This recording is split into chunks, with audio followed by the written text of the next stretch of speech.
राष्ट्रपति चुनाव के बाद अगले महीने 6 अगस्त को उपराष्ट्रपति पद के लिए चुनाव होना है। 19 जुलाई तक नामांकन की प्रक्रिया पूरी होनी है। मतलब नामांकन के लिए अब केवल 6 दिन बचे हैं। लेकिन अब तक न तो भाजपा की अगुवाई वाली एनडीए और न ही विपक्ष की तरफ से कोई उम्मीदवार घोषित किया गया है। ऐसे में सवाल उठ रहा है कि आखिर क्यों अब तक उपराष्ट्रपति पद के लिए उम्मीदवार घोषित नहीं किए गए। उपराष्ट्रपति चुनाव के लिए आंकड़े क्या कहते हैं, किसका पलड़ा भारी है और कौन जीत सकता है, आइए समझते हैं।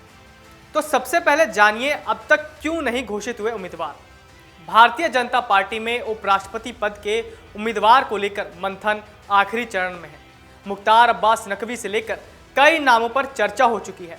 बताया जाता है कि 15 जुलाई तक नाम का ऐलान कर दिया जाएगा।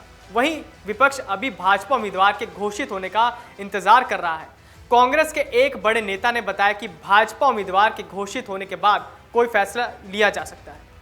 राष्ट्रपति चुनाव की तरह इस बार जल्दबाजी नहीं की जाएगी। वहीं कांग्रेस इस बार सभी विपक्षी दलों को एकजुट करने में जुटी है। बताया जाता है कि इसके लिए अलग अलग नेताओं को लगाया गया है। राष्ट्रपति चुनाव की तरह इस बार विपक्ष न बिखरे, इसके लिए कोशिश हो रही है। अब हम आपको बताते हैं उपराष्ट्रपति चुनाव के लिए विपक्ष की क्या रणनीति हो सकती है। विपक्ष के किसी दल ने अब तक उपराष्ट्रपति चुनाव को लेकर कोई पहल नहीं की है। कांग्रेस जरूर बैकडोर पर कुछ कोशिशों में जुटी है। राष्ट्रपति चुनाव में तृणमूल कांग्रेस की मुखिया ममता बनर्जी ने इसकी जिम्मेदारी उठाई थी, जिसके बाद विपक्ष के अन्य दल भी एकजुट हुए थे। इस बार कांग्रेस पहल कर रही है। हालांकि अब समय तेजी से खत्म हो रहा है। नामांकन को अब केवल 6 दिन बचे हैं। ऐसे में संभव है कि विपक्ष इस बार कोई उम्मीदवारी न खड़ा करे। दूसरा ये भी हो सकता है कि विपक्ष की तरफ से सांकेतिक तौर पर किसी को उम्मीदवार बना दिया जाए। ये इसलिए क्योंकि कांग्रेस, टीआरएस, सपा जैसे दल भाजपा को वॉक ओवर नहीं देना चाहते हैं। ऐसे में विपक्ष के अन्य नेताओं से बात करके कांग्रेस खुद ही किसी को सांकेतिक तौर पर उम्मीदवार बना सकती है। अगले 1 या 2 दिन में इसका ऐलान हो सकता है। तो आइए जानते हैं भाजपा किसे बना सकती है उम्मीदवार।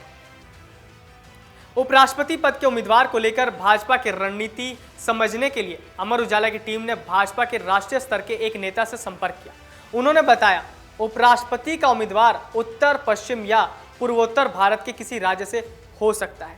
हालांकि पार्टी का फोकस दक्षिण के राज्यों पर भी है। ऐसे में उपराष्ट्रपति का उम्मीदवार भी दक्षिण से बनाया जा सकता है। उन्होंने कहा कई राज्यों के अलग अलग नामों पर मंथन चल रहा है।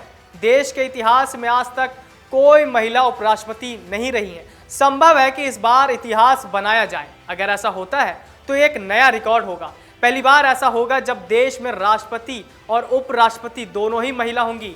राजनीतिक विश्लेषक बताते हैं कि भाजपा की तरफ से किसी महिला के अलावा सिख, मुस्लिम, ओबीसी या सामान्य वर्ग के संभावित नामों पर भी चर्चा हो रही है। इसके अलावा नॉर्थ ईस्ट से भी किसी को प्रत्याशी बनाया जा सकता है।